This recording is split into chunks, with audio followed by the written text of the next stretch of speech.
horizonte belo de se refletir. Outro dia me disseram que o amor nasceu aqui, saiu de trás do sol, com um jeito de guri, tanto novo como leve. O amor nasceu aqui, saiu de trás do sol, com um jeito de guri, tanto novo como leve. O amor nasceu aqui.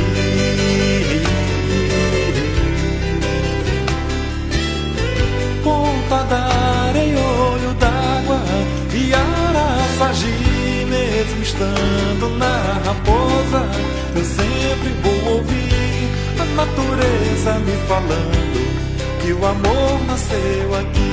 A natureza me falando que o amor nasceu aqui. Ponta d'Areia, olho d'água e Araçagi, mesmo estando na Raposa, eu sempre vou ouvir a natureza me falando que o amor nasceu aqui. A natureza me falando que o amor nasceu aqui. Oh, oh, oh, oh, laia, laia, oh, oh, oh, laia, laia.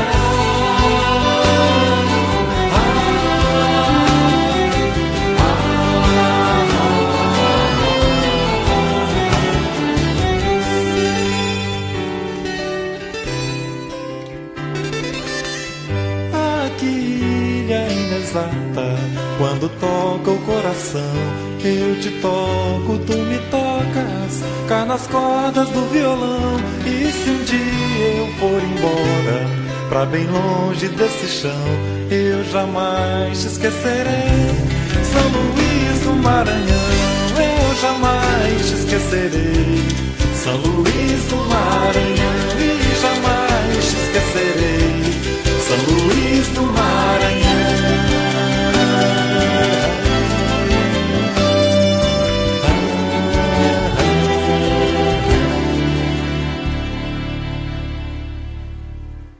São Luís do Maranhão. Olá, mais uma vez o programa Legal e Atual e a Terça Legal se unem para tratar de um assunto de grande relevância para todas as pessoas que habitam no nosso estado, no Brasil e no mundo. Nos dias atuais, um segmento da sociedade que até então se mantinha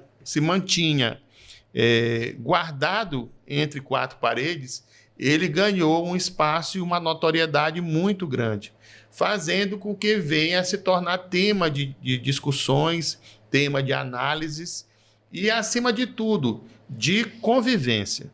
É preciso que se tenha a realidade do que nós vivemos e é necessário que a gente aprenda a conviver. E para aprender a conviver, você precisa se informar.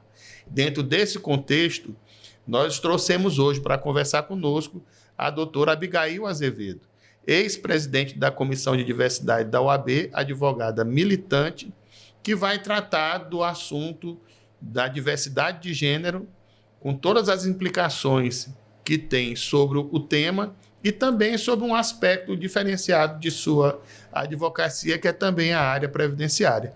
Seja bem-vinda, doutora Abigail. Obrigada. Quero agradecer o meu colega de profissão e meu professor, né? Também foi meu professor durante a faculdade. E é muito bom a gente estar tendo essa oportunidade de estar aqui falando um pouco sobre esse assunto, falando um pouco das vivências LGBTs. Eu não posso falar da vivência específica de uma pessoa trans, até porque eu não sou uma pessoa trans, é preciso dizer isso, mas consigo falar no aspecto jurídico e nos aspectos que a gente vem acompanhando durante a minha jornada na comissão e durante a advogada também. Abigail, eu fico sempre muito feliz quando eu tenho a oportunidade de conversar com os meus ex-alunos e que hoje são colegas de profissão. E ver o crescimento profissional de vocês me alegra muito, porque eu sei que em algum momento da trajetória de vocês tem uma pitadinha daquilo que eu procurei passar para vocês. E isso me torna muito feliz. O nosso programa, ele procura, dentre outras coisas, levar informação com descontração para a comunidade, mas também entender a dinâmica da formação profissional de cada um e a sua forma de encarar o mercado de trabalho. Né? E você, hoje, desenvolve a sua atividade advocatícia em 2 nichos que são muito interessantes e que são um mercado aberto para a jovem advocacia. Sim. Né? Dentro desse contexto, eu fui buscar aqui as letrinhas, porque elas são muitas e eu me complico com elas. Mas a comunidade LGBTQIAPN+, que forma o grupo de pessoas da sociedade que durante muito tempo foi marginalizada. Sim. A grande verdade é essa. As pessoas não tinham, na época, a coragem de se expor. Sim. E, como se diz, sair do armário, né? Ou sair da caixinha, né? E se mostrar como realmente são. Eu lembro que no meu interior, a gente só via um gay uma vez por ano. Na verdade, não era um gay, eram 4 gays. Né? Porque eles eram costureiros, era a equipe do Oscar, eu lembro bem o nome dele. E a minha família, há mais de 80 anos, faz uma festa em homenagem ao Sagrado Coração de Jesus, no povoado Carema, bairro do município de Santa Rita. Inclusive, agora vai se tornar... vai ser ampliado pela igreja. Muito bem. Eles iam para lá para fazer as roupas das pessoas que iriam participar da festa. Sim. Era a única vez no ano que a gente via um gay. Anos depois, apareceu um garoto chamado Pingo, que ele era gay. Esse garoto foi assassinado de pancada. Bateram nele até quando ele morreu. E isso hoje é uma das realidades que se procura proteger a comunidade. Sim. Né? E em cima dessa quantidade de desmandos que a carreira pôde lhe mostrar, o que você viu e viveu no exercício da sua profissão em defesa da comunidade LGBTQIA+, QIAPN+. Então, durante esse período que eu estive à frente da Comissão da Diversidade e também durante esse período que eu estou desenvolvendo esse trabalho como advogada, é muito triste. Muito triste quando a gente quando uma pessoa trans, uma pessoa LGBT chega até você onde ela não tem acesso a informações básicas ou a direitos básicos. Quais são os direitos básicos, Abigail? A saúde. A falta de respeito ao nome social, por exemplo, chegar em uma instituição pública e ser desrespeitada, aquela instituição que deveria te acolher, ao invés de te acolher, ela te apedreja de alguma forma ou nega um direito seu. E o que mais me marcou mesmo durante esse período, principalmente à frente da comissão, foi os crimes que envolviam pessoas, principalmente pessoas trans, porque eram crimes de grande brutalidade. Não é basicamente um homicídio comum, é um homicídio marcado por exemplo, uma violência sexual, uma asfixia, uma tortura muito imensa que você não vê em casos gerais, mas sempre quando envolvia uma pessoa LGBT, tinha algo desse sentido. Tem sempre um agravante no homicídio, né? Isso me traz muita época, que foi um caso que me marcou muito, que foi o caso da Natasha, né? Que é do interior do Maranhão, uma mulher trans. Foi de Maranhãozinho, não foi? Exatamente. Não, Maranhãozinho não. Ali na BR-316, a região Maranhãozinho dela, né? é outra menina. Foi uma outra menina que também foi assassinada. De Governador Nunes Freire. Governador Nunes Freire. E, no caso, essa outra menina, ela teve os olhos arrancados, a orelha arrancada. Foi um caso, inclusive, de grande repercussão. O da Natasha, ela estava voltando de uma festa e ela foi assassinada por 2 meninas. E foi muito brutal. Qual foi o município, te lembra? Agora eu não vou conseguir... Agora, com o Google aqui, eu consigo encontrar. É só jogar, gente... Eu fui pro júri dela, então foi um caso de muita repercussão, muita, porque a família pedia justiça, né? Era uma pessoa muito amada pela comunidade, mas infelizmente, em razão dela ser uma pessoa trans, o destino dela foi esse. Ela era uma mulher trans ou um homem trans? Uma mulher trans, ou seja, ela se identificava com o sexo feminino. Vamos partir desse esclarecimento para as pessoas que estão nos ouvindo e nos assistindo. Hoje tem uma classificação que se chamam de pessoas cisgênero, né? E você tem, dentro das letrinhas que compõem a diversidade, você tem as mulheres trans e os homens trans como aqueles que mais têm visibilidade perante a sociedade. Explica mais ou menos como é que funciona.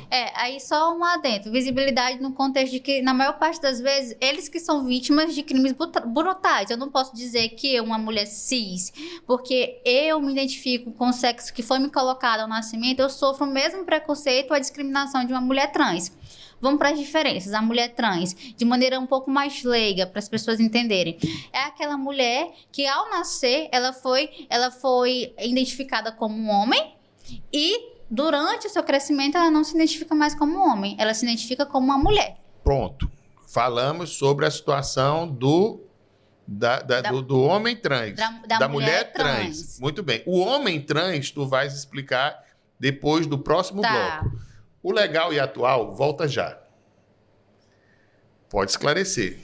Então, o homem trans, ele nasceu com características femininas e, no caso, o pai ou a mãe, ao nascer, olha, é aquele chá revelação, é homem ou menina? É menina ou mulher? Ou é menina ou homem? Enfim. E, ao nascer, foi identificada como mulher. E, ao crescer, durante o seu crescimento, ele se identifica com o sexo oposto, o sexo masculino. Mas aí, no caso, aí eu vou te fazer a pergunta do advogado do diabo. Né? Mas é só uma expressão, gente, por favor. Entendeu? Aí, nesse caso, ele se identifica como? Ele gosta da pessoa do mesmo sexo? Ele não seria bissexual? Ou ele seria lésbico? Porque quando eu cresci, quando eu fui no meu crescimento normal, né, eu só conhecia o gay, que era o homem, e a lésbica, que era a mulher. Né? Eu tenho muita dificuldade em entender, né, as alterações terminológicas que foram feitas ao longo dos anos.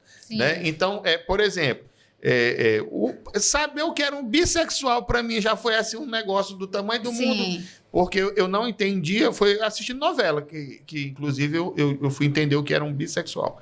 Então, a mulher trans é um rapaz que se tornou mulher. E o homem trans é uma mulher que se tornou menino. Que se identifica, isso.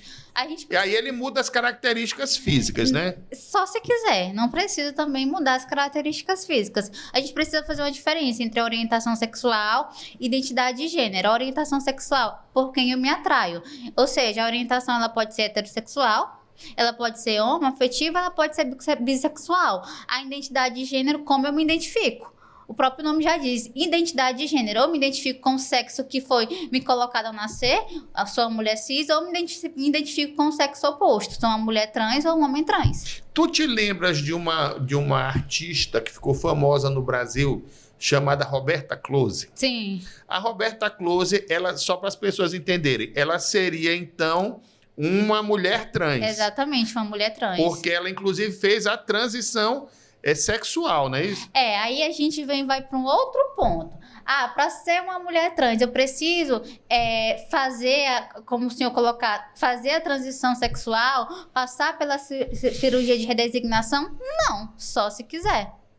Assim também o homem trans. O homem trans, ele precisa tirar os seus seios? Não, só se ele quiser. Como aconteceu, por exemplo, com a Tammy Gretchen. Exatamente. Então, não é uma coisa imposta. É só se, de fato, ele quiser, se ele se sentir à vontade de fazer. Até porque uma cirurgia dessa, por exemplo, você precisa ou de recursos financeiros, para você não fazer pelo... O SUS não faz? Faz, sim. Ou fazer pelo SUS, ou precisa de muito recurso financeiro para fazer no particular, ou fazer pelo SUS. Só que é algo que mexe muito com a pessoa. Então, quando a pessoa decide fazer algo nesse sentido, ele já vem passando por um tratamento ambulatorial longo.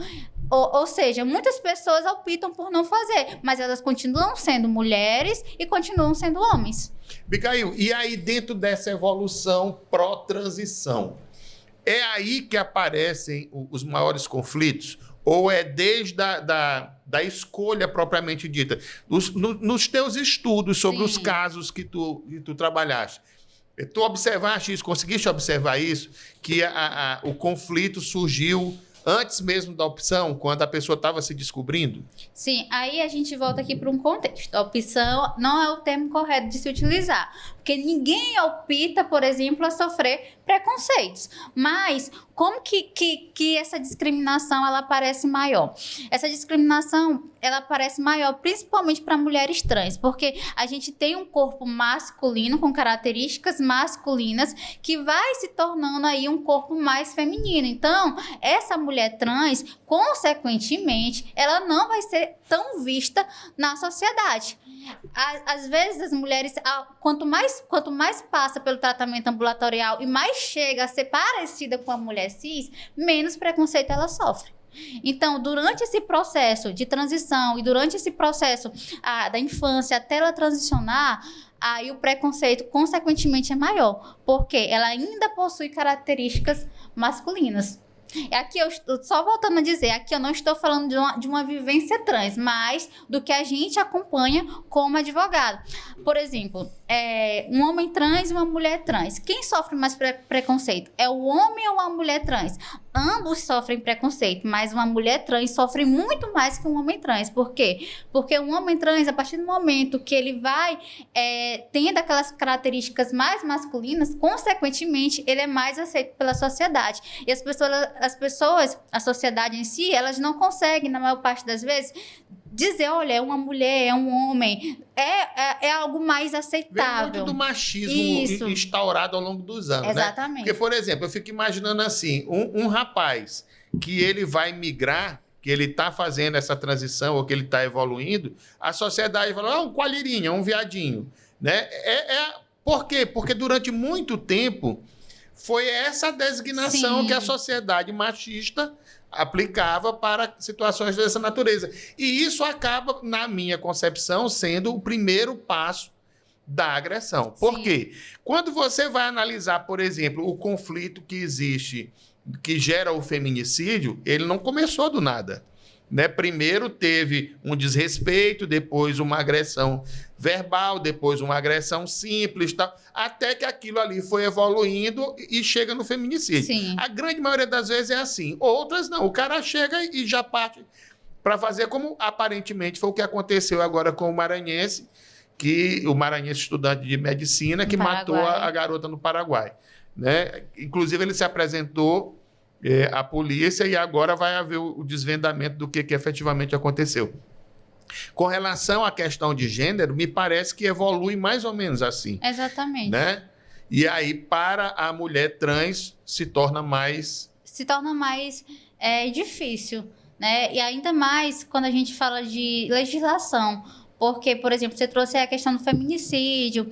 Então, por exemplo, para a mulher trans, fazer jus à Lei Maria da Penha não foi de um dia para a noite, foi uma construção, foi uma luta dos nossos passados. Então, a gente percebe que nasce de um caso concreto e vai tentando se evoluir, vai tentando se buscar, na verdade, uma proteção, porque a gente não tem uma legislação específica, por exemplo, sobre a homofobia, a transfobia, a gente tem ali uma equiparação ao racismo, né, por exemplo, mas foi em razão de quê? Porque nosso Congresso nunca se manifestou, então o STF teve que ir lá se manifestar. Então a gente percebe que não existe uma proteção legal, é algo que nasceu de fato do machismo, do preconceito, mas que infelizmente ainda, né, acontece e a gente vai tentando de alguma forma tentar buscar proteção, infelizmente no que nos resta.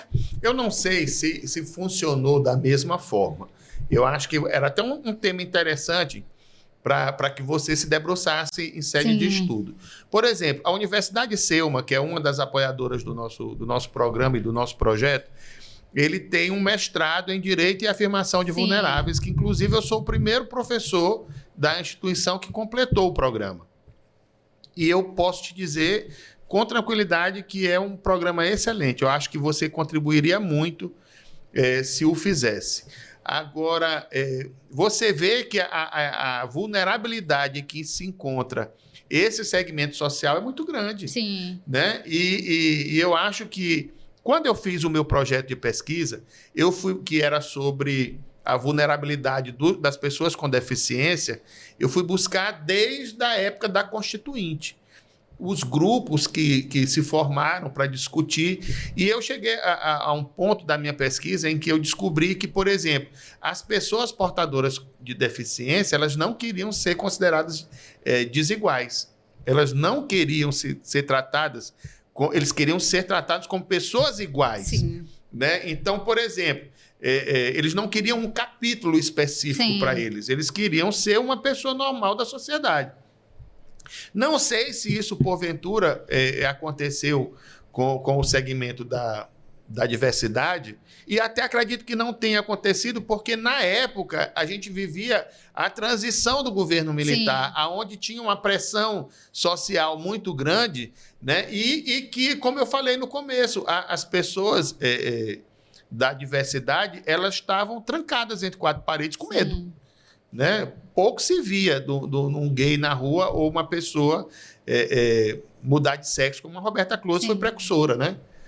Mas, enfim, vamos voltar para o caso da Natasha no próximo bloco. O legal e atual volta já. A Natasha foi uma vítima da sociedade, onde você disse, foram 2 mulheres que ceifaram a vida dela. Sim. Né? Já conseguiu lembrar onde foi? Não consegui lembrar o nome. Nem achou no Google? Deixa eu fazer. Começar a pesquisar no Google. Né? Tudo é no Google, gente. Hoje em dia, a gente conhece uma expressão que é dar um Google. Né? A geração mais nova, né? Quando quer saber alguma coisa, as mais velhas como eu também. Eu sou semi-analfabeto digital, já falei isso para vocês. Mas quando a gente quer pesquisar alguma coisa, que tem uma informação mais rápida, a gente dá um Google. Faz uma pesquisa rápida no Google que normalmente a gente encontra. O que não está no Google não está no mundo. São Luís Gonzaga do Maranhão. São Luís Gonzaga. É ali do lado de Bacabal. Isso. Foi um caso que me marcou muito, porque foi um caso muito triste, onde a gente percebeu uma violência institucional muito grande. A Natasha, ela era... Mulher trans. Ela era uma mulher trans. Isso. Né? Então, era um menino que se identificava como menina. Que foi identificado ao nascer biologicamente como menina, mas ao longo da sua vida se desenvolveu, né, como menino, na verdade, mas ao longo da sua vida se desenvolveu e se entendeu como menina. E aí, no caso, a Natasha, penso eu que tenha havido alguma informação no processo nesse sentido. A Natasha foi morta porque se relacionou com o namorado de uma das meninas, foi por pura antipatia mesmo. Conseguiram levantar essas informações do elemento motivacional? No caso que a gente conseguiu identificar, né, ao longo do processo, foi um motivo fútil, né? Basicamente, em razão dela ser mesmo uma mulher trans, em razão dela de uma rivalidade feminina, né? Em razão dela ser de fato uma mulher trans, que ela foi morta. Ao longo do processo, a gente não teve um enquadramento como homofobia, mas a gente teve um enquadramento do homicídio por motivo fútil. Fútil? Isso. Mas teve mais qualificadora, né? Teve. Só que como já tem um tempinho esse processo, eu não consigo me recordar, assim, basicamente. Porque, teoricamente, dentre as qualificadoras, estaria lá motivo fútil, a traição, de forma que dificultou a reação da vítima. Só para vocês terem noção, elas estavam de moto e essas 2 meninas passaram 2 vezes em cima dessa região aqui, ó, dela. Da cervical? Isso. Moto? De moto. 2 vezes. Foram e voltaram em cima dela. Mas a sociedade está doente. A grande verdade é essa, a sociedade está doente. Foi um crime muito brutal, muito difícil de você se trabalhar, porque você tinha um apelo da família, um apelo da comunidade LGBT, teve uma violência institucional muito grande, porque o nome social da Natasha ela não era chamada pelo seu nome social, ela era sempre tratada como ele, mesmo apesar dela ter vivido todo o tempo como uma mulher, ela era sempre identificada como ele. Então, teve essa violência institucional muito grande. Então, para a gente trabalhar nesse processo, foi um processo muito difícil. Trabalhar, que eu falo, no sentido de que a gente fez todo o acompanhamento que a comissão consegue fazer. Inclusive, a gente acompanhou audiências que aconteceram ao longo do processo em si. Então, foi um processo que, de fato, marcou, assim como todos que vão para a comissão ou que chegam até mim, marcam muito, bastante, porque sempre são processos muito tristes e, como eu falei, com direitos totalmente violados. Eu lembro que na faculdade eu falei para vocês, olha, eu tenho dificuldade em trabalhar com alguns processos. Eu não trabalho, por exemplo, não gosto de trabalhar em questão que envolva criança. Sim. Né? Eu não gosto de trabalhar em questão que envolva tráfico. Né? Eu tenho uns padrões da minha advocacia que eu procurei estabelecer ao longo dos anos porque me fazem mal. Sim. Né? Não me faz bem tratar desses temas. E eu acho que com a questão da diversidade não deva ser diferente. Né? E, Abigail, só fazer um registro aqui, que eu deveria ter feito no começo do programa, mas não fiz, é que esse programa e tudo que acontece nele, ele se deve à ajuda que a gente recebe Sim. de algumas empresas e que fazem isso aqui acontecer, porque o programa não tem fins lucrativos. Sim. O objetivo dele é levar informação mesmo e satisfazer essa minha necessidade de comunicação, que você sabe que eu tenho há muito tempo, entendeu? Mas o nosso maior apoiador, que é a Universidade Selma, de onde você é egressa, né? O programa a USE, Moda para a Vida, que roupas para advogadas Sim. e mulheres para o trabalho em geral. Geração Eventos Especiais, que é que faz os grandes eventos da nossa cidade em matéria de som, palco e iluminação. A Progemax, que é a apoiadora direta do programa de hoje, que é a maior empresa de projetos públicos e privados do Maranhão. Advocados SLZ, que é um projeto meu com meus ex-alunos. Gabi Pães e Companhia é a maior fornecedora de pães de lanchonete do Maranhão. Maia Distribuidora, tudo para hotéis, pousadas, bares e restaurantes. O Legal e Atual, que é o nosso programa de TV, onde você estará nesse domingo pela Rede TV, às 8 horas da manhã. Sim. Água Viva Piscinas e Lazer, que é do nosso amigo Joaquim, o melhor para tratamento de piscina. Francisco do Ailib Imóveis, que é uma das maiores imobiliárias do nosso estado. A AG Box, que é quem faz o nosso card de divulgação, que é uma empresa de Brasília. A Biomagistral Farmacêutica, que é a mais qualificada empresa de manipulação de medicamentos do nosso estado. Dr. Apple, melhor avaliada que a própria Apple em assistência de celulares e computadores. A Pizzarella Brasil, que é quem está nos ofertando o nosso lanche de hoje, que é a pizza, que tem uma qualidade absurda, a pizza da Pizzarella. E a RD Performance, que é o melhor em bootcamp e ginástica em ambiente fechado, que é interessantíssimo, Sim. entendeu? Talvez até ajudasse na tua recuperação. São Luís de Cima, que é quem traz as nossas imagens da abertura. É a mesma clínica Performance? RD Performance, não é clínica, é só uma academia. A Space Pet, o melhor para o seu pet merece sempre o melhor, que é lá no Olho d'Água. E eu queria que a produção colocasse de novo a imagem da Pizzarella, porque eu preciso registrar que, além de ser muito, muito gostosa a pizza da Pizzarella, eu queria que as pessoas que nos acompanham seguissem o Instagram da Pizzarella Brasil, que é @Pizzarella Brasil, e pode fazer o pedido pelo delivery, que é no 98709-1234 ou no 98191-5773. A pizza chega quentinha e é extremamente saborosa. E não tem só pizza, lá também tem lasanha, massas e outras coisas mais que vão fazer com que você coma muito bem, seja lá ou na sua residência. Pois bem, vamos avançar então na situação da... Eu queria que você explicasse o crime da Natasha, bárbaro demais. Sim. A condenação, tu te lembra em quanto tempo foi? Uma das acusadas pegou basicamente 16 anos. Pouco tempo também, e salvo engano, a outra pegou muito menos tempo, 10 anos. E aí, entre mortos e feridos, quem se lascou foi a Natasha. Infelizmente, a perda maior foi para a família. E teve recurso para o TJ no sentido de majorar essa pena? O Ministério Público recorreu.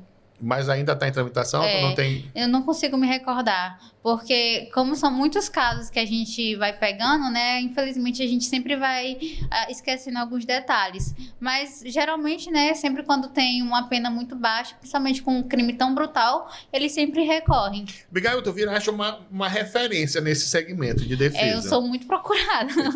Até casos trabalhistas, envolvendo pessoas trans, como é sempre as pessoas que são mais vítimas. Então, a gente tem vários processos trabalhistas de pessoas que sofreram preconceito, discriminação no trabalho. Então, assim, eu sou bem procurada nessa área também. Tu achas que é em função da segmentação? Porque, por exemplo, eu tenho amigas que são médicas oftalmológicas. Sim. Né? Trabalham com oftalmologia. Elas recebem muitos clientes da comunidade LGBTQI APN+. Eu vou aprender. Eu me esforço. Eu vou conseguir.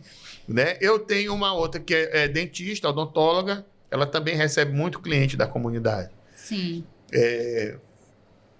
E eu vejo que isso acontece relativamente menos com a advocacia Sim. do que deveria acontecer. Outro dia, por exemplo, a esposa da médica que é oftalmo, ela é advogada.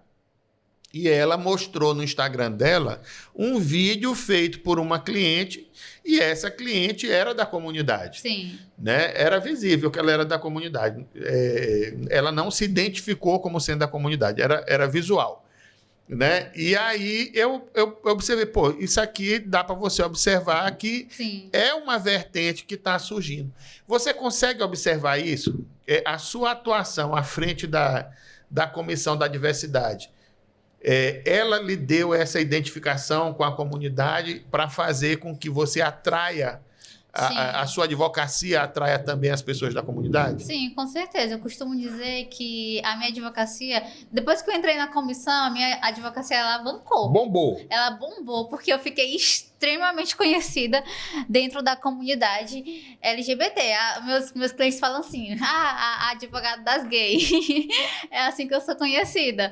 Porque isso para mim é muito bom. Porque, assim, existem poucos advogados que trabalham na área aqui no estado do Maranhão, ou porque tem um certo receio de se posicionar, ou porque não conhecem um assunto, ou porque quando você trabalha com um assunto tão específico, principalmente quando você fala de processo, você precisa se posicionar.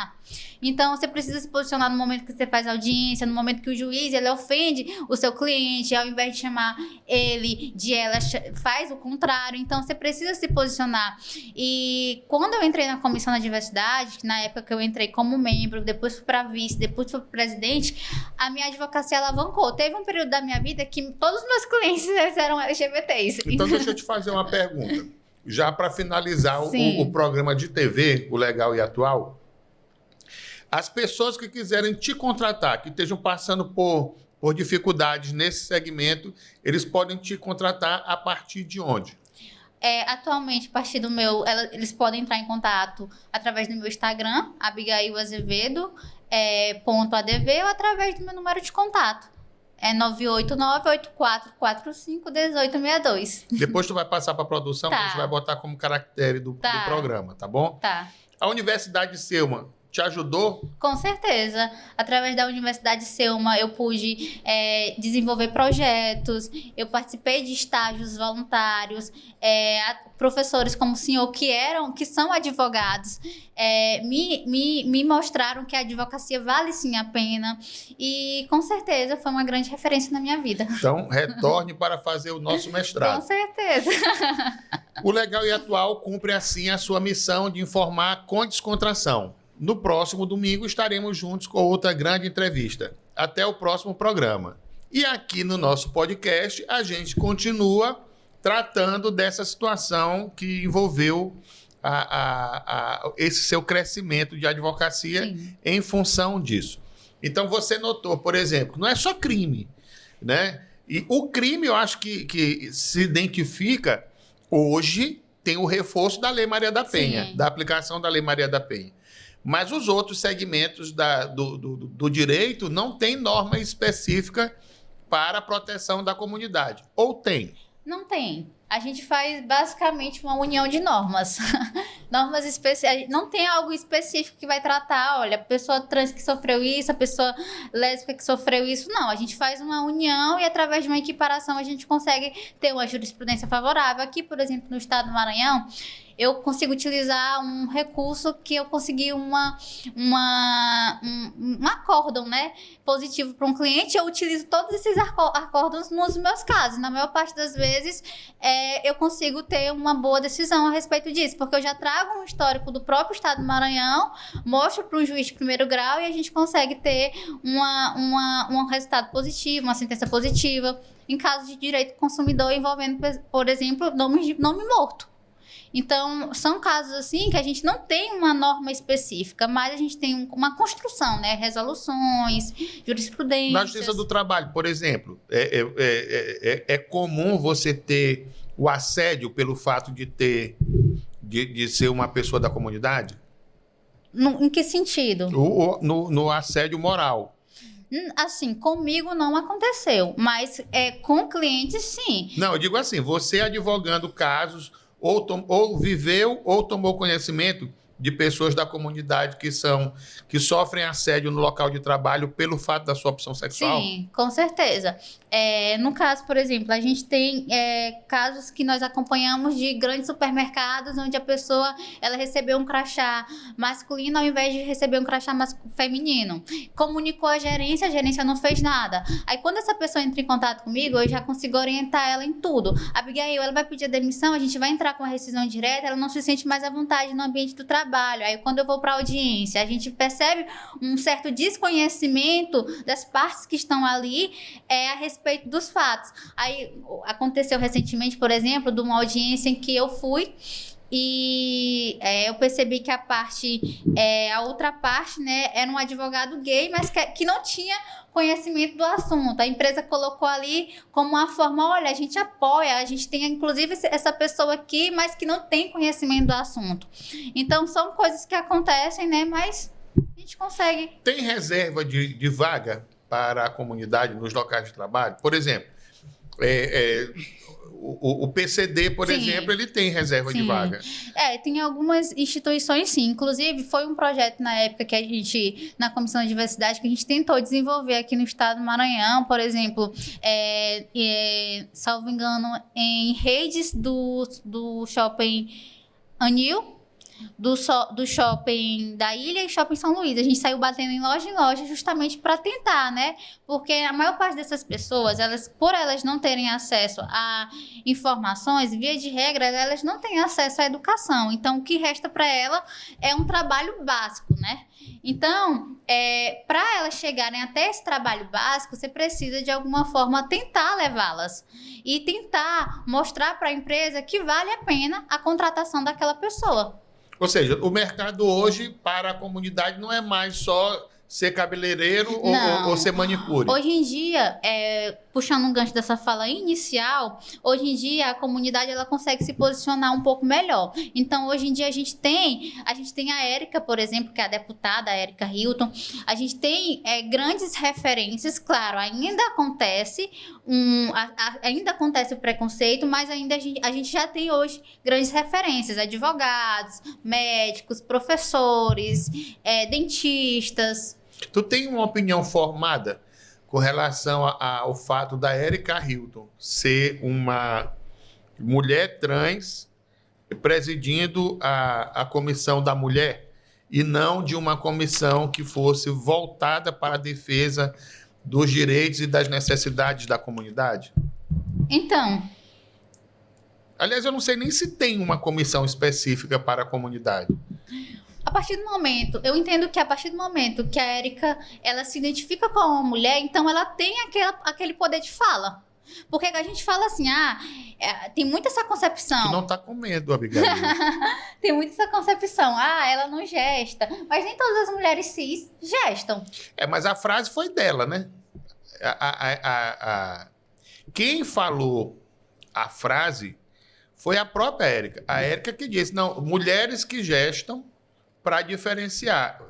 Foram duas palavras, duas frases que ela usou e que acabou gerando, eu acho que ajudou a gerar essa antipatia. Uma foi essa, pessoas que gestam, não foi nem mulheres que gestam, pessoas que gestam. E ela usou também uma outra frase também que acabou gerando esse conflito. Eu trouxe esse contexto porque a gente vê muito senso comum, principalmente de mulheres cis, que a Érica, ela não tem aquela posição por ela não conhecer basicamente como que uma mulher... E trazem aquele contexto. A mulher cis, ela tem aquele período de TPM, menstruação, e tem aquele período de puerpério. E a Érica, por ela ser uma mulher trans, ela nunca vai passar por isso. Então, não tem como ela saber as vivências de uma mulher cis. Basicamente, é esse contexto que eles trazem. Mas eu discordo totalmente, porque nem todas as mulheres... Como eu disse, nem todas as mulheres cis, elas precisam gestar, nem todas as mulheres cis, elas precisam seguir aquela mesma rotina que via de regra é a geral, né, para uma mulher cis. Então, eu me sinto representada por ela, porque é uma pessoa que não está ali, não somente pelos direitos de mulheres trans, como também pelos direitos de todas as mulheres. E eu acho um avanço. Tu acha que deveria ter uma comissão específica para a comunidade? Tu acha que, por exemplo, se tivesse uma comissão específica, haveria um olhar diferente? Seria possível avançar nas políticas legislativas em favor da comunidade? Eu acho que uma comissão específica, se ela não excluir, tudo ok. Mas se for uma comissão... Mas como é que ela vai excluir se ela vai estar em defesa da comunidade? Não, excluir no sentido de que ela está sendo... Foi feita uma comissão específica só para ela não participar de uma comissão como a comissão da mulher. Entende? Então, se for uma comissão para tratar dos assuntos que envolvam a comunidade LGBT como um todo, como a comissão da diversidade da OAB, ok. Mas se for uma comissão específica para tirar a Érica, a exemplo da comissão da mulher, aí não, ao invés de incluir, ela está excluindo. Eu acho que ela teria, penso eu acho que ela teria contribuído mais com a comunidade se ela tivesse lutado pela criação da comissão para defender os direitos do que se posicionar na comissão da mulher. Por quê? Porque primeiro que ela não estaria sozinha, né? No Congresso Nacional tem muita gente que é da comunidade, né? Ou que simpatiza com a comunidade, né? E que poderia somar forças no sentido de obter legislações que pudessem amparar melhor. Porque, por exemplo, quando eu fiz o mestrado, a gente teve a oportunidade de conversar com todo tipo de vulnerável que a gente alcançou. A gente conversou muito com gay, como gay não, gay é terminologia antiga. A gente conversou muito com a comunidade, a gente conversou muito com as prostitutas, Sim. A gente conversou muito com índio, entendeu? Então, aonde tinha um vulnerável, negro, aonde tivesse vulnerável, que a gente tinha acesso à informação, a gente procurava conversar para ver as dificuldades, né? E aí eu acho que, nesse sentido, eu acho que teria um avanço mais positivo. Por exemplo, a situação da aplicação da Lei Maria da Penha para a comunidade. Tu disseste, olha, a gente... Foi um longo processo de conquista, né? Esse longo processo de conquista chegou numa ampliação da legislação base, né? Sim. Então, eu acho que poderia haver, por exemplo, da mesma forma, a luta dentro do campo do legislativo para ter uma legislação trabalhista que tivesse um olhar mais atento, né? Enfim... Avançasse, né? Avançasse. Por exemplo, tu advogas muito na área de previdenciário. Sim. Alcança, né? Tem poderia ter, por exemplo, como chama? Uma aposentadoria diferenciada para quem tivesse vivido dentro do contexto no exercício de uma determinada profissão. Por exemplo, você tem regime de cota, né? Você tem regime de cota na justiça eleitoral, por exemplo. Entendeu? Então, foram conquistas voltadas para a comunidade.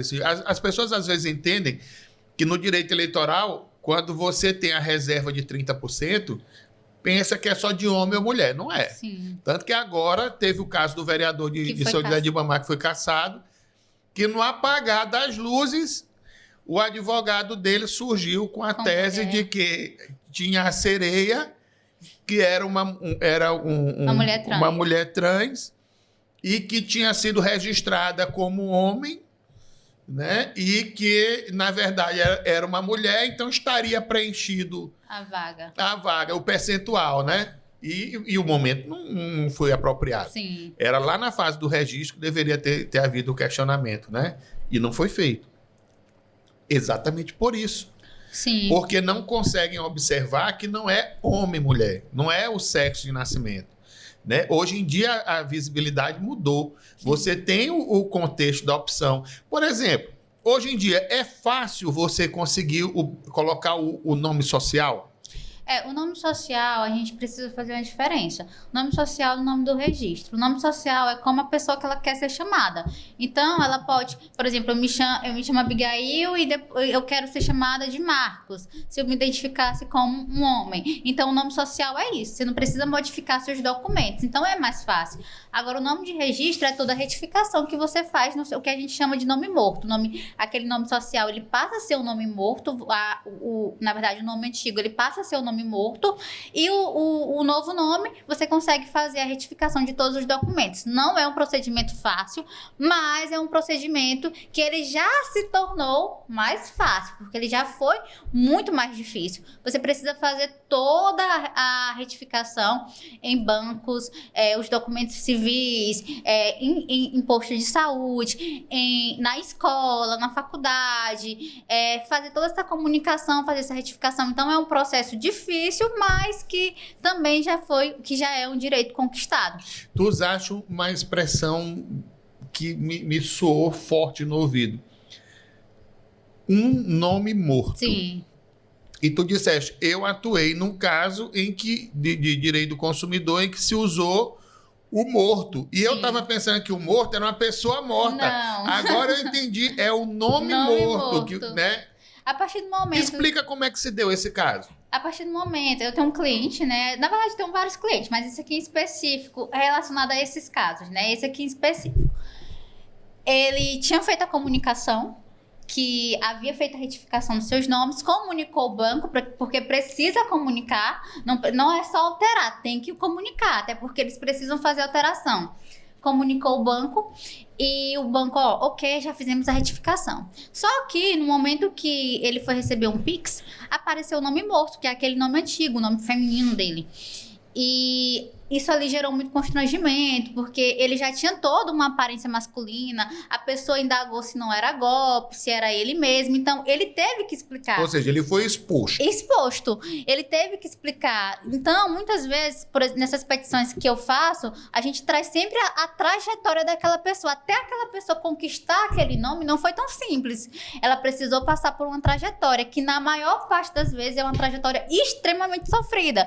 Então, relembrar daquela trajetória ali é muito sofrimento, é muito constrangedor. As pessoas pensam que é estalar o dedo. Exatamente, não. A partir do momento, muita gente não tem nem como, por exemplo, vou na Defensoria Pública, mas ela faz a primeira retificação lá, mas às vezes ela precisa ir na Receita Federal. Então, às vezes, as pessoas não têm nem R$3 da passagem para fazer isso. Então, é uma série de vulnerabilidade que aquela pessoa sofre até ela conquistar esse direito. E nesse caso em específico, teve, né, essa comunicação, eles retificaram e depois fizeram a exposição, nós ingressamos com o processo, eles não cumpriram a decisão e nós conseguimos uma indenização de 5 mil e, em razão do descumprimento, essa pessoa vai receber 40 mil reais, não, 50 mil reais. Ou seja, são honorários bem bacana, é uma indenização bem bacana. Não, ele vai receber a indenização e tu vais receber honorários. Em si. Olha, honorários conforme a tabela da UAB, tá? Não é mais da metade, não. E ele vai receber... Como é que tá hoje a tabela do OAB para isso? Tá 30% a 35%, um mínimo, né? E foi um caso que... É um caso emblemático. Marcou muito. Foi um caso que foi para recurso. Inclusive, é esse caso que eu consigo levar o acórdão, né, para outros casos que eu atuo. Então, aí, no caso, o recurso foi para a Câmara Recursal. Exatamente. E lá, porque eles recorreram em razão da multa, né?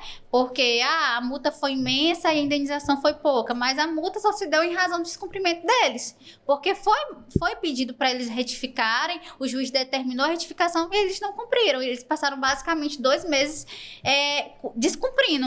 Nesses processos assim, eu nem vou informar o descumprimento, eu só vou informar quando de fato já gerou uma violação muito grande, porque para o meu cliente que já foi violado, é melhor ele receber dinheiro. Sendo bem sincero. E a gente conseguiu, né? A gente conseguiu e agora a gente só tá esperando receber. Mas que coisa boa. Que coisa boa mesmo. Todo dia ele me manda mensagem. E bom também é ver que a forma como tu abordaste o caso. E isso me enche de orgulho, senhores. Porque, afinal, eu fui professor dela de processo civil e de prática. Né? Prática de processo civil. Então, sinal que eu ajudei ali, botei uma sementinha ali também. Com certeza, uma entendeu? referência. Referência. Abigail, fora essa situação da comunidade, tu desenvolves também um outro nicho da advocacia. Sim. Que ganha cada vez mais espaço perante a jovem advocacia. Sim. E aí eu tenho que dizer para vocês, jovens advogados, que esse ramo em que ela tem atuado com tamanha desenvoltura, que envolve a defesa dos direitos dos vulneráveis da comunidade LGBTQIAPN+, estou aprendendo, tá vendo? Né? É um novo nicho de mercado que vocês podem aprofundar. Por exemplo, para quem não sabe, a maior indústria de turismo do mundo hoje é da comunidade LGBT. Sim. Tem programas de turismo específicos para a comunidade LGBT. Vou abreviar no LGBT. Não é desmerecimento das outras letrinhas. É só para ficar mais fácil e dinâmico durante o nosso papo. E eu vejo que os outros advogados têm que quebrar o tabu, né? E botar a bola pra frente. E botar a cara pra bater. E dizer, não, pô, vou defender, qual é o problema? Exatamente. Entendeu? Por exemplo, eu não sou, mas eu não tenho dificuldade nenhuma em atuar numa área dessa. Entendeu? Se eu for procurado e eu tiver o domínio daquilo que eu vou fazer, eu vou atuar normalmente. Sim. Entendeu? Eu acho até que eu estaria sendo... sei lá se a terminologia seria homofóbico ou qualquer outra coisa, e não aceitar. Né? Por exemplo, já defendi minha amiga, a odontóloga, em vários momentos. Né? Já estive com ela em delegacia, etc. Enfim, eu não tenho dificuldade nenhuma com relação à opção sexual de ninguém. Às vezes, e eu já tive a oportunidade de dizer isso, me causa estranheza ou até mesmo uma percepção negativa num dado momento, é a necessidade da exibição. Sim. Né?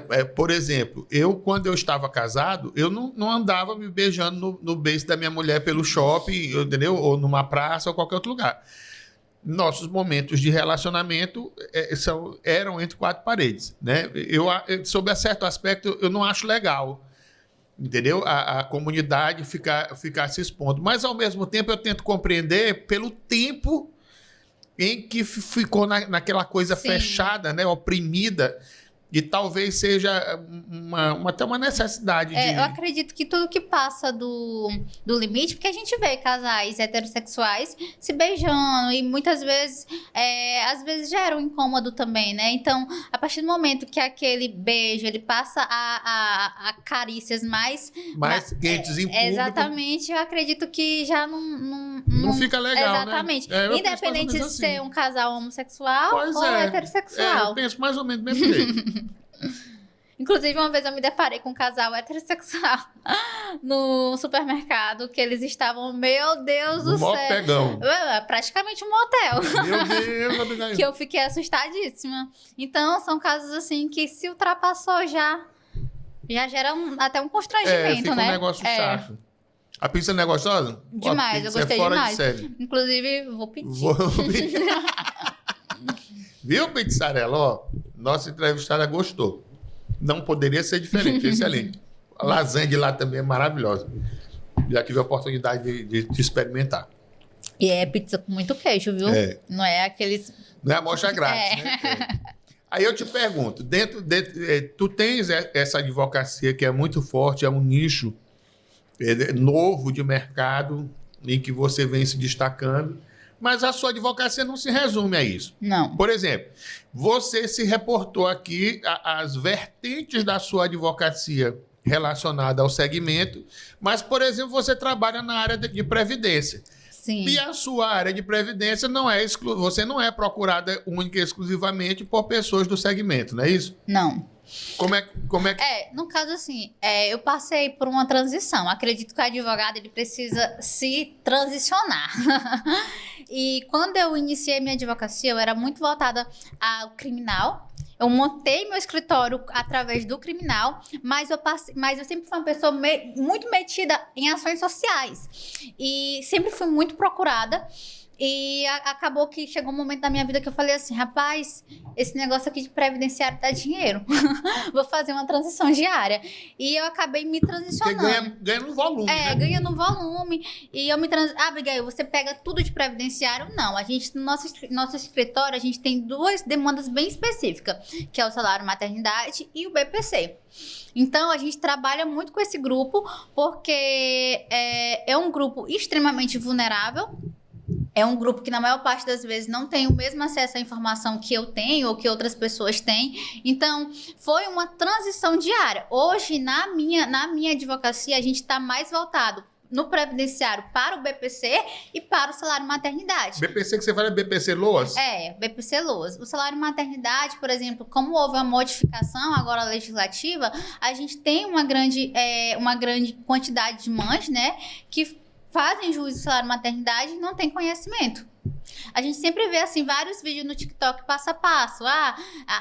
O advogado que olha, pensa, aquela mulher ali, aquela mãe, ela vê um vídeo, vai procurar e nem vai me contratar. Mas, gente, pelo contrário, nem todo mundo tem acesso à informação e nem todo mundo consegue entender a informação que o advogado conhece. Consegue entender no momento que ele olha, por exemplo, se depara com o sistema do INSS.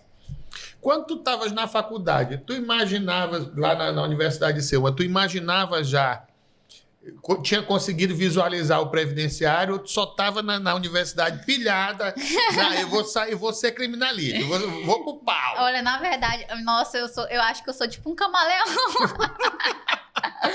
Quando eu tava na faculdade, eu falei assim, nossa... Gente, a única aluna ruiva que eu tive, ruivona mesmo. Na universidade, eu era muito voltada para concurso público. Na minha cabeça era concurso público, é tão tal que eu me formei em 2020, mas eu passei 2 anos da minha vida dedicada à área pública. Eu fiquei fazendo aqueles estágios de residência, né? Fiz residência jurídica no TJ Porto Franco, online, na assessoria de um juiz de lá, e no Ministério Público daqui, em Raposa, com o doutor, com a Lorena, assessora, né? E com o promotor de lá, que foi eles foram uma grande referência na minha vida, né? Quem era ele? É porque eu sou muito ruim de nome. Eu sou muito esquecida. E Lorena, quem é a Lorena? A Lorena é a assessora. Que é a professora de Não, ela é assessora... De ambiental, não, né? Não. Ela é a assessora do Ministério Público lá em Raposa. É uma mulher extremamente conhecedora do criminal. E o doutor Reinaldo é o promotor titular de lá, que é um grande professor, principalmente nos tribunais, no júri, né? E foram uma grande referência para mim na advocacia criminal. E nesse período que eu estava lá, eu pude aprender bastante como que funciona o serviço público, né? Eu passei 2 anos da minha vida dedicada, mas chegou um momento da minha vida que eu falei assim, rapaz, ou eu estudo para concurso, ou eu vou me dedicar à advocacia. Então, quando eu saí dos estágios, eu saí com o objetivo de estudar para concurso e ficar pegando umas causinhas específicas. Mas eu comecei a me ver como advogada e esqueci completamente essa área de concurso público. Para mim, nem passa mais na minha mente a questão de concurso. Então, a minha advocacia iniciou daí, né? Iniciou nessa vontade de mudar e nessa vontade de fazer valer os direitos das pessoas. Eu acho interessante a ideia do concurso, ela surge da necessidade e da facilidade, né? Não que seja fácil passar no concurso, mas é mais fácil você passar no concurso do que você vencer na advocacia. Sim. Porque eu dizia muito isso para vocês na faculdade. Se você não tiver a sorte de fazer um estágio num grande escritório, onde depois, quando você sair, você possa ser seguido por parte da clientela ou desenvolver um nicho ali que lhe favoreça, você vai ter uma longa trajetória para conseguir constituir uma clientela que lhe garanta a retaguarda de você seguir na advocacia. E no concurso público, não. Você estuda, na hora que você passa... Você consegue ter uma estabilidade. Todo mês cai lá na conta. Exatamente. Né? A advocacia é diferente. Advocacia, você mata um leão todo dia. O primeiro ano é bem sofrido, o segundo também. Hoje eu tenho 3 anos de advocacia. Mas a minha advocacia ela já mudou completamente. Mas é porque também a gente tem que sair, tem que tirar da mente aquele advogado de escritório. Você não pode ser um advogado de escritório, somente de escritório. Você tem que ser um advogado que se posiciona. O advogado de escritório é o advogado com alma de servidor público. Exatamente. É verdade. Exatamente. A minha advocacia, assim, hoje em dia eu não penso mais em concurso. Eu já tenho o meu escritório, que para mim, escritório físico, vale a pena sim, você precisa investir sim. No meu segmento, não, sabia? No meu segmento, como a modernidade nos trouxe, a internet, a possibilidade de você fazer reunião online, o PJE, que eu odeio, mas é necessário, ele fez com que a minha advocacia mudasse completamente. Para quem já teve escritório com 10 salas, com equipe de advogados e estagiários numa quantidade absurda, né? Hoje em dia a gente faz tudo pela internet. Então, para mim, se tornou mais fácil. Eu lembro que na época da faculdade, sim, eu já tinha esse escritório mesmo. O meu escritório físico... O escritório físico era na área mais nova do São Luís, na Península. Pois é, o meu escritório físico, tem muita gente que consegue trabalhar de casa, ter o seu home office, mas para mim eu não tive uma boa experiência no home office. Eu tive que montar o meu escritório para mim ter de fato essa rotina. A partir do momento que eu montei meu escritório, eu vi meu número de clientes crescer, porque me deu um posicionamento uma identificação. Uma identificação. E olha, eu não tenho meu escritório no melhor lugar daqui de São Luís. Meu escritório não é um escritório imenso. Onde está teu escritório? Meu escritório fica hoje no Parque Vitória, próximo à UPA, bem próximo da UPA. Tu de besta não tem nada, né? Tu foste estar lá no bairro grande. Do lado de uma parada. Do lado de uma parada, ou seja, tem a visibilidade. Sim. Né? O cidadão vai no hospital, tem um problema lá, ele muda só de calçada. É uma comunidade desassistida. Sim, hoje em dia... Lá é São José de Ribamar, então a carga tributária é menor. E meus clientes, a maioria é dessa região. Parque Jair, um grande beijo pro Parque Jair. A minha diarista mora no Parque Jair. Parque Jair, pois ela tem quase certeza que ela me conhece, porque eu sou extremamente conhecida ali. Do Parque Jair, do Alto do Turu, do Parque Vitória, então, pra você ver. Tem uma densidade populacional muito grande. Muito grande. Então, não é um escritório grande, só tem eu e uma outra advogada, e a gente consegue desenvolver. Abigail, vocês atendem todo mundo lá no escritório? Não, a maioria dos atendimentos acontece aqui, online. Mas, como eu lhe disse, para mim, não estava mais funcionando no home office. Eu precisava de uma rotina de trabalho. De sair de casa, de ir para um lugar, trabalhar, de me dizer... Apesar de que a gente não era para correr com teu marido, não, né? Apesar de que a gente passa muito pouco tempo no escritório, mas o escritório me deu tanto essa visibilidade, como também essa credibilidade e essa rotina que eu precisava. Então, foi um grande diferencial na minha vida. Pela localização do escritório físico, tu achas que hoje a tua área de atuação na advocacia, ela é mais voltada para qual segmento em função do teu escritório físico? Previdenciário e trabalhista. Eu tenho uma outra advogada, né, que ela é especialista em direito de trabalho. Então, para você ver, eu tive que trazer uma advogada, porque eu já não estava conseguindo mais lidar com as demandas do escritório. Então, a demanda cresceu muito. Ela é tua sócia ou é associada? Ela é minha sócia. Inclusive, é uma menina que eu acompanhei durante a graduação, né? Conheci ela antes dela se formar. E quando eu entrei em contato com ela, eu falei, eu preciso de um estagiário. Ela, eu tô terminando de me formar, deixa eu ir pro teu escritório. Aí eu falei, vem. Ou seja, acabou juntando as duas coisas, né? Virou um campo de aprendizado para ela. E ela foi contribuir contigo numa área que não era teu forte. E ela já vinha de um escritório maior, né, como estagiária daqui de São Luís, então ela trouxe aquele conhecimento mais técnico, né, que a gente precisa, e assim, foi um diferencial também, porque me ajudou muito. Olha que interessante, às vezes o advogado tenta tomar conta de tudo e não partilhar os seus lucros, mas acaba se adoecendo, porque a gente tem um estresse muito grande. Então, a partir do momento que eu trouxe ela para o meu escritório, nossa, melhorou 100%. Sem contar que, além de tudo, da fofoca, né? Exatamente, toda hora. Toda hora. Olha, a professora Paula Filha, que hoje é sócia do escritório Arthur, Melo e Galvão. Sim. Né? Acho que é Melo e Galvão o nome do escritório, que leva o nome do marido dela e o dela.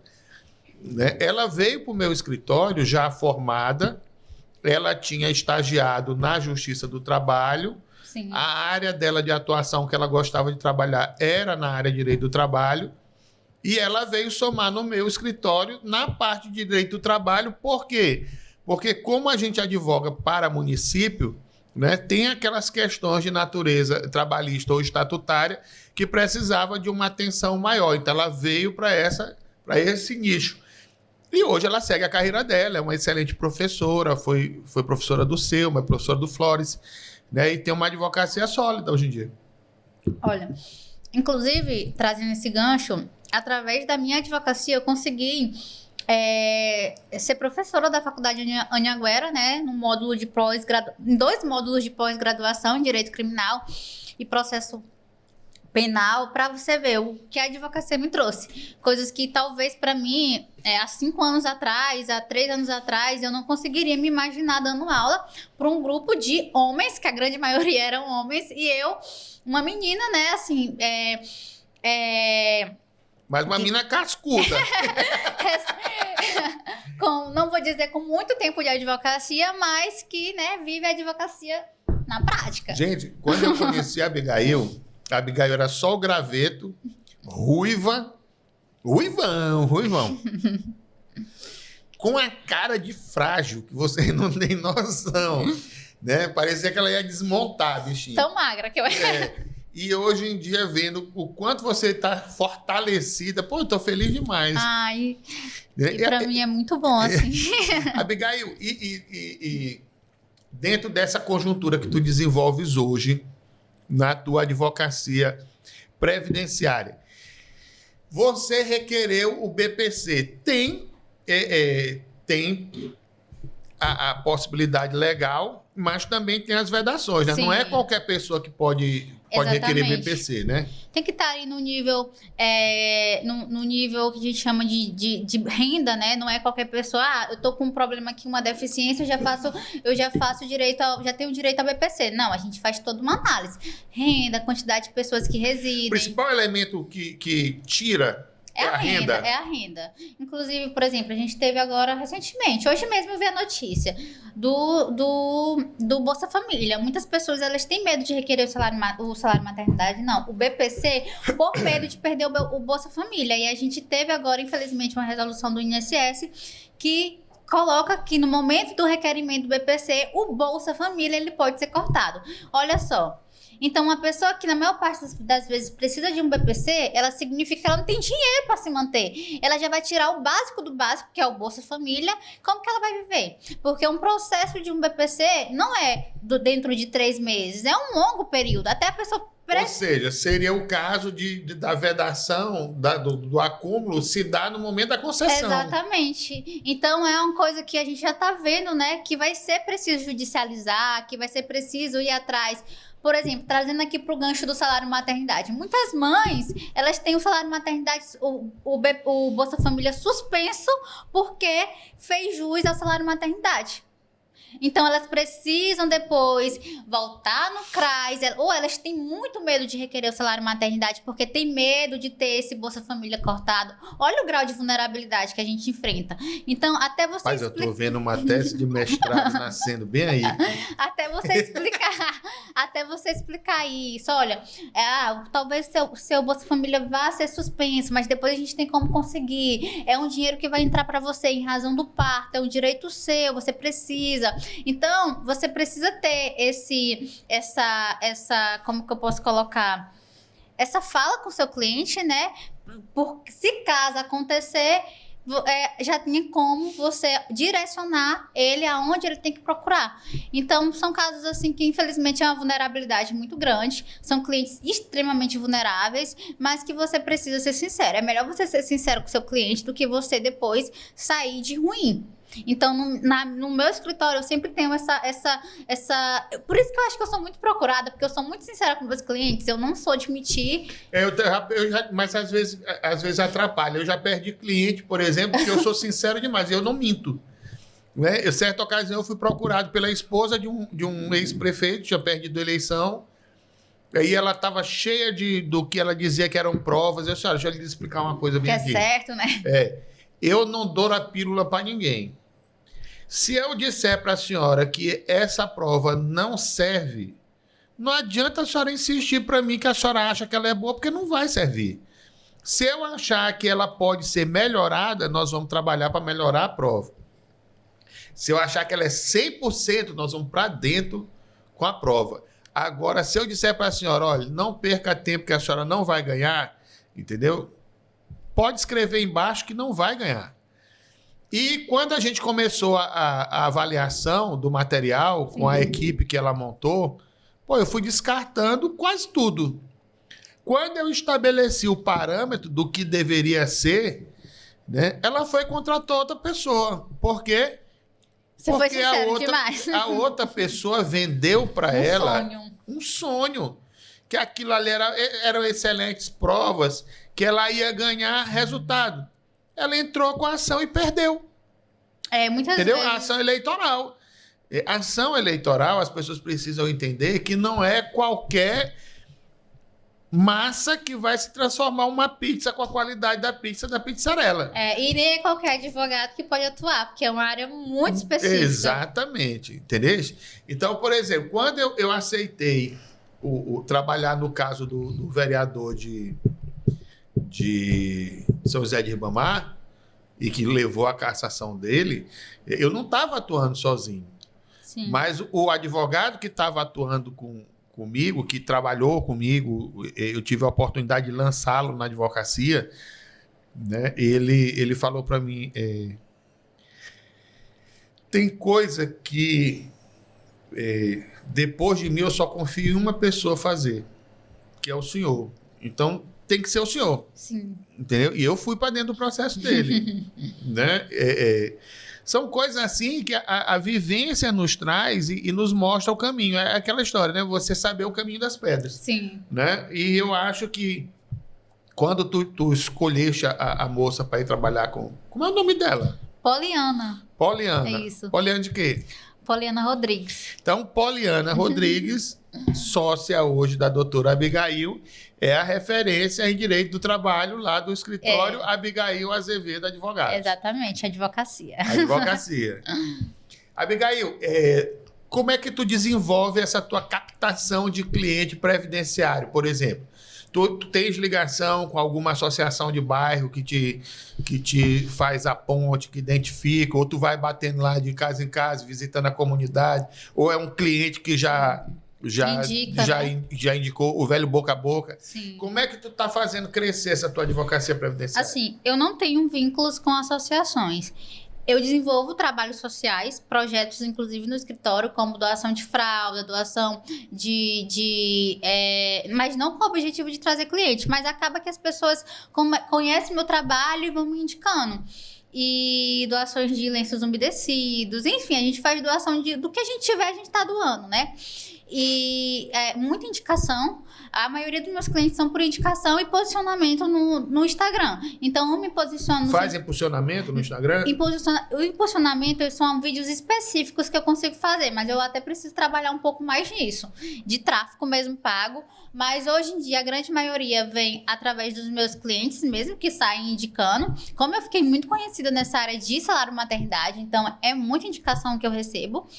E pelo Instagram também, a gente sempre tem alguns clientes que vêm através de lá. Eu tenho a impressão que eu vi, certa ocasião, um vídeo no teu Instagram, tu fazendo um atendimento, acho que numa associação de... não sei se era associação de bairro, não sei. Acho que tu pode dizer, hoje é dia de atendimento em tal lugar. Aí chegaste lá com o teu notebook e tal. Sim, é porque, na verdade, eu acredito que foi em uma ação social de uma igreja do Parque Jair. Eu sou muito convidada a participar, a gente vai, né? Eu vou para lá, faço os atendimentos, eu faço a orientação, olho o processo, muitas vezes, Abigail, olha esse processo que é de um colega. Eu olho, mas eu não pego, né? Por uma questão de ética. Faço só orientação e tudo mais. Continuo com o seu advogado, ele vai continuar, o processo está seguindo o trâmite correto e é assim mesmo. Muitas vezes eles vão lá só para procurar como que faz, né? Assim, as ações sociais, elas te dão cliente, mais ou menos. Elas não dão tantos clientes, mas elas te dão visibilidade. E o advogado, ele precisa ser visto para Quem não é ser visto não é lembrado. Exatamente. Então, é uma coisa que você planta hoje para colher depois, entende? Então, por exemplo, a questão dos projetos... Hoje a gente tem um projeto social de doação de fraldas. Eu já fiz até hoje a gente já fez até um pedido de doação de fraldas. Abigail, para trazer cliente, a gente faz a doação de fraldas, mas se quiser contratar, contrata. Se não quiser nem aparecer e mandar um moto Uber para pegar, a gente doa, entende? Então, é uma coisa que você planta. Mas é doação tua, do teu bolso, ou tu consegue com pessoas? Do meu bolso mesmo. Do meu bolso e da farmácia do meu esposo. O meu esposo, ele tem uma farmácia que fica localizada no Parque Jair. Então, a gente consegue esses materiais mais baratos pelas distribuidoras e a gente consegue doar. Ou então, às vezes, a gente recebe bonificações. O que são bonificações? São, por exemplo, fraldas que já estão próximo do vencimento, mas que ainda servem para vender. Ao invés da gente vender, a gente faz a doação. É uma coisa que às vezes as pessoas não sabem, né? Elas olham o prazo de validade e pensam que não presta mais. Exatamente. Né? Mas com as mãezinhas, não. Elas, mesmo vencidas, elas estão levando. Não tem problema, não. A gente fez agora uma doação de remessa de lenço umedecido. Olha só, o lenço umedecido, a pessoa pensa, é uma coisinha tão pra lá, é tão barata, mas gente, a mãe que limpa o bumbum do bebê, ela sabe o quanto vale. Um recém-nascido dá muito trabalho. Então, uma caixopinha daquela de lenço umedecido é uma diferença na vida de uma mãe.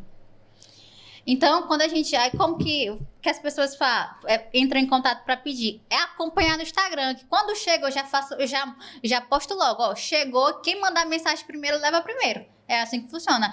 Já recebi a primeira vez. Se mandou mensagem, levou. Aí leva a primeira vez, leva a segunda. Ou seja, não é pelo fato de ter recebido que recebe de novo. É quem mandar mensagem primeiro, a gente tá doando. Legal. Então, assim, é um projeto que a gente desenvolveu no escritório, né?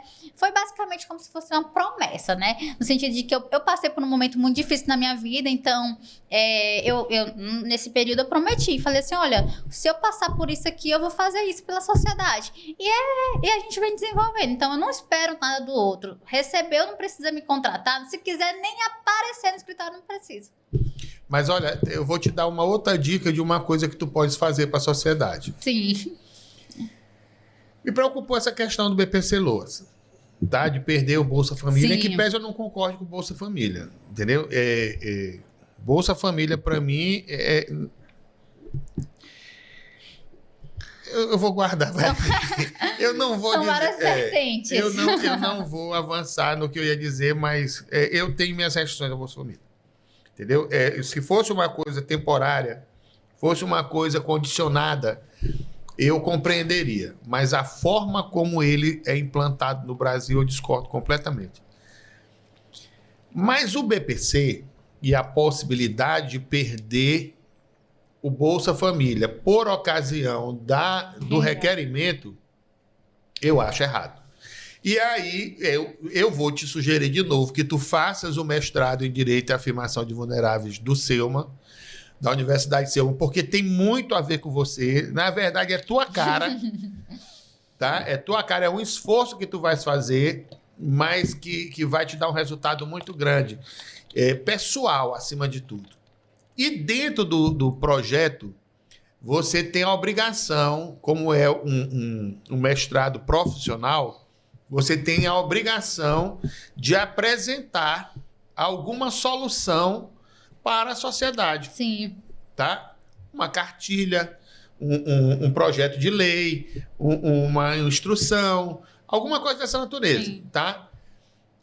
E aí, logicamente, você pode desenvolver com o seu orientador ou já trazendo o seu projeto. Mas uma coisa que você poderia fazer, por exemplo, seria, como elemento final de conclusão, apresentar um projeto de lei a ser submetido aos parlamentares federais, no sentido de que a perda do BPC só se dê por ocasião da concessão. A perda do Bolsa Família só se dê por ocasião da concessão e não do requerimento. Tá? Então, você faria o seu projeto dentro da concessão do BPC Loas, dentro dos requisitos, porque quem são os vulneráveis que ela atinge, quais são os elementos limitadores, né? Teria um capítulo destinado, logicamente, a essa situação, e você, ao final, faria o seu projeto de lei a ser encaminhado para um parlamentar federal. Porque, como é uma norma federal, é necessário que seja alterado o contexto ou mediante uma resolução, se a determinação veio de resolução, ou então de um projeto de lei.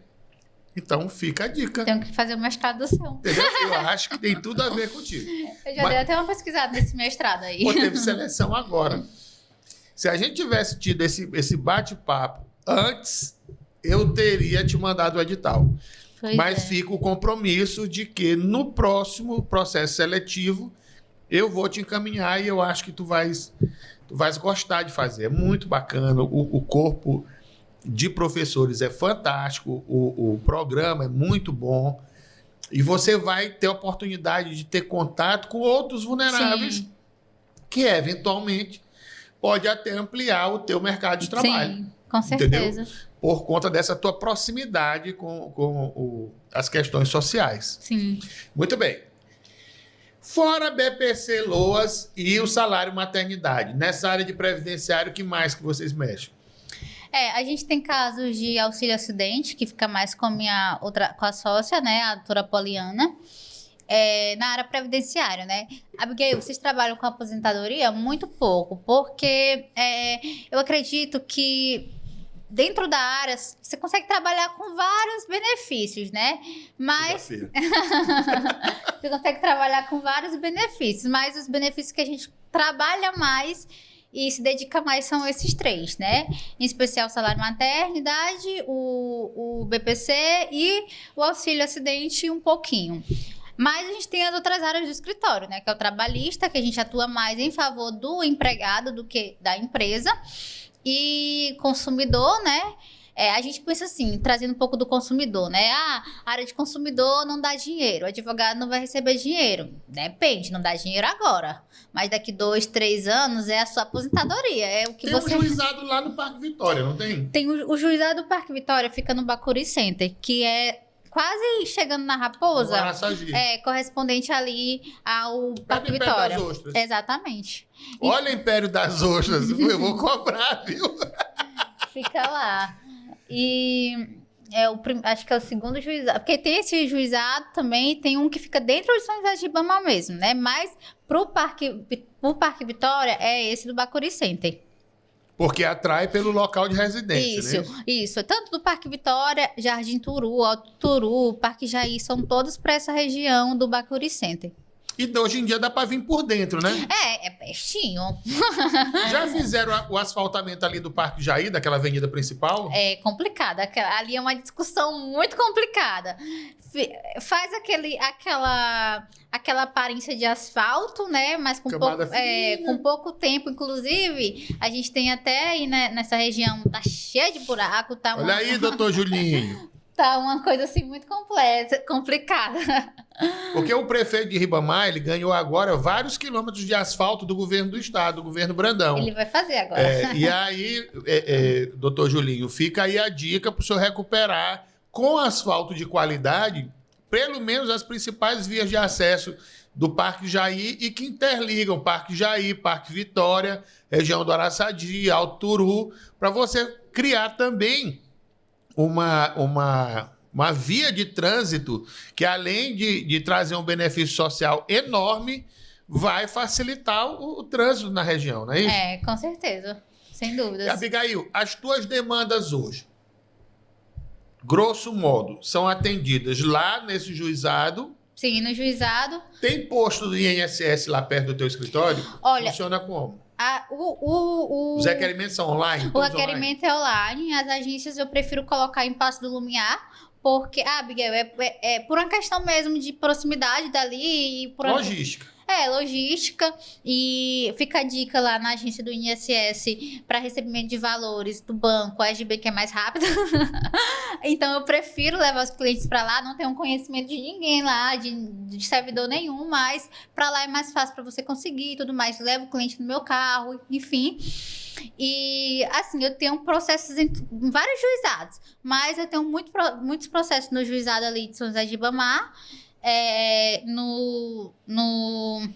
Aqui em São Luís eu tenho um diversificado, né, em vários juizados, e assim, Justiça do Trabalho. Pela localização do teu escritório e da tua área de atuação, as questões trabalhistas, elas correm no fórum de Passo do Lumiar? Não, aqui. Aqui mesmo, Isso, São Luís? Aqui mesmo. Eu achava que puxava a jurisdição para lá. Não, aqui mesmo, a grande maioria sempre é aqui. A gente, na verdade, trabalhista em Passo do Lumiar, a gente não tem, a maioria é aqui. Porque lá em Santa Rita, por exemplo, durante muito tempo, as questões se desenvolviam no fórum de lá. Sim. Né, que era na época de Rosário. Porque a Justiça do Trabalho, ela tá atende a grande comarca, né, de São Luís. Então, ela pega Raposa, São José de Ribamar, Passo do Lumiar. Aí lá são diversas varas aqui, né? Então, aí vai sendo distribuída. A tua área criminal hoje, ela gira em torno de quê? Assim... É só dessa área de gênero? Não. Ou tu pegas todos os casos de natureza, ou a maioria dos casos de natureza criminal? Depende. Porque, como eu lhe falei, eu fiz uma transição de área. Então, hoje em dia, eu não pego tudo de criminal. Eu pego coisas bem específicas, ou de clientes que já me conhecem. Por exemplo, um acompanhamento de delegacia, que é algo que você consegue fazer ali, ganhar um dinheiro mais rápido, talvez conseguir conversar. Um cliente que vai ser como investigado sai como testemunha. Então, é uma coisa que acaba ali e você consegue um honorário mais rápido. Eu não atuo em área de execução, não é uma área que eu gosto, não é uma área que eu acho atrativa, é uma área que dá muito trabalho na minha concepção, mas tem colegas aí que gostam demais. Prefiro atuar mais na área de defesa ali naquele primeiro momento, né? E não tô pegando todos os tipos de casos, são casos bem específicos. Homicídio, pega? Não tem um... Não tem bom gosto. Eu já tive um caso de homicídio que me deu muita dor de cabeça.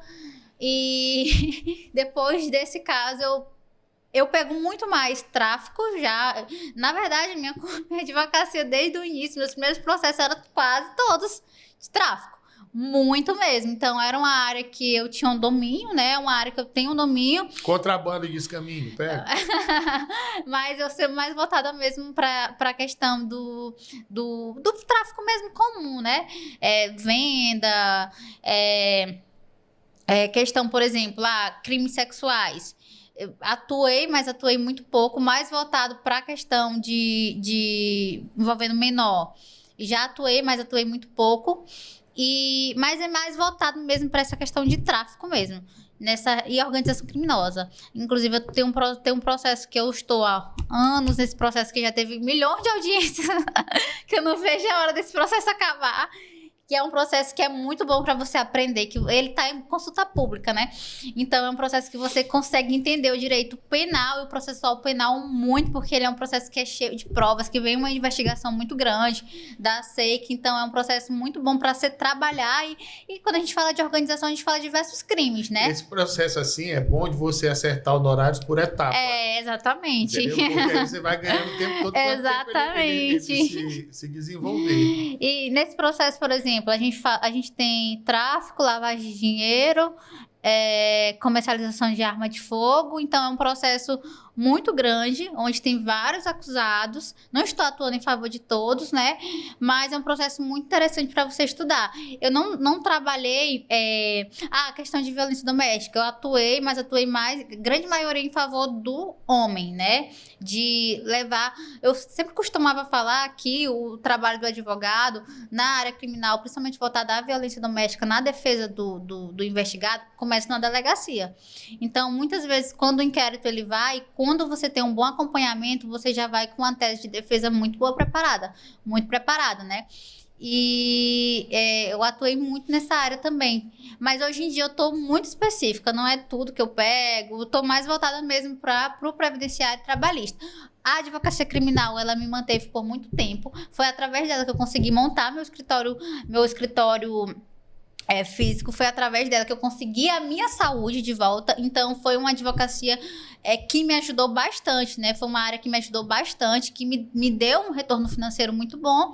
Mas, hoje em dia, né, a advogada é camaleão. A pessoa tem que estar mudando, né? Quando ela não se encontra mais. Tu que fizeste um vídeo da tua época de estudante, que tu mostraste o teu local onde tu estudava. Sim. E tal... Valeu a pena? Com todo certeza. Esforço? Não, sem dúvida. Eu sempre falo que o estudo, ele de fato, ele muda a vida da pessoa. Com certeza, eu não me arrependo de nada do que eu fiz. Aquilo ali, pra mim... Olha, eu nem postei tudo. Eu não tinha... Às vezes, eu morava com mais 2 colegas, né? Eu tinha que estudar no chão, no quintal. Então, e sempre pensando, será que vai valer a pena? E valeu. Valeu bastante. Bastante. Eu costumo falar que a advocacia, ela me deu minha vida de volta. Porque eu saí da faculdade, eu saí uma pessoa extremamente deprimida. Uma pessoa extremamente, o que eu vou fazer da minha vida? Eu vou conseguir me manter? E hoje a advocacia, ela me deu essa vida de volta. Ela me deu a minha vida de volta, tanto em razão desse período de saúde que eu passei, né, que foi um período muito difícil. Se não fosse a advocacia, eu não estaria aqui viva, porque foi através da advocacia que eu paguei meus exames, a minha cirurgia, a minha reabilitação. Então, ela me deu, de fato, a minha vida, a minha saúde de volta. Eu tenho muito a agradecer. É uma profissão que é muito julgada, não dá dinheiro, não dá retorno. Tem muitos advogados, gente, claro, tem muitos profissionais, mas cada pessoa se destaca da forma que ela consegue, né? E a advocacia de gênero, continua? Continua. Acho que isso aí nunca vai me abandonar. É uma coisa assim que eu falo assim, não vou mais pegar. Aí, na hora que eu falo que eu não vou pegar, sempre aparece um caso.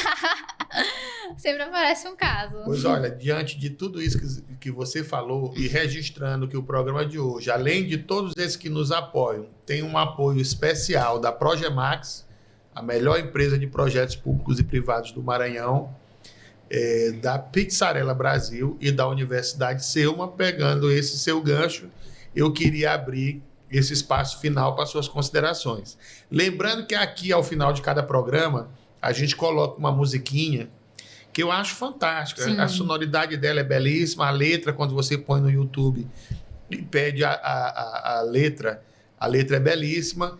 E eu nunca digo para os nossos entrevistados qual é a música. Eles saem daqui curiosos e vão para o YouTube para assistir a entrevista e esperar o final do programa para poder saber qual é a música. Mas queria dizer que você que está pensando em onde estudar, onde fazer o seu curso superior, faça como a Abigail, faça Universidade Selma. Para onde ela voltará fazendo mestrado em Direito e Afirmação de Vulneráveis. Eu não me arrependo nada de ter feito minha faculdade no Selma. Abigail, olha para a câmera e diz para aquelas pessoas que estão lhe assistindo, né, quem é a Abigail, como a Abigail trabalha e como localizar a Abigail. Certo. A Abigail, ela veio do interior do estado do Maranhão. Veio uma menina cheia de sonhos, Qual né? é o teu interior? Não te perguntei. Passagem Franca, Maranhão. E... Ex-prefeito Gordinho. Exatamente, o doutor Gordinho. E cheia de sonhos. E hoje, através da advocacia, ela vem desenvolvendo esse trabalho que eu costumo falar que não é só um trabalho técnico, é um trabalho também social. E... quero agradecer a oportunidade, né, de todas as pessoas que estão aqui, todas as empresas que estão apoiando. Então, a partir do momento que elas apoiam, elas estão apoiando, levar informação para as pessoas que são vulneráveis. Agradecer o professor por esse projeto incrível, que é um projeto que leva de fato informação, e a gente sabe que informação ela muda a vida das pessoas. Informação ela muda a vida das pessoas, principalmente que são vulneráveis. Então, agradeço a todos. E é isso, para me encontrar é só me seguir no Instagram, abigailazevedo.adv, ou entrar em contato comigo através do WhatsApp, 98984451862. E para vocês, fica aqui o nosso abraço e até o próximo programa. Tchau, tchau.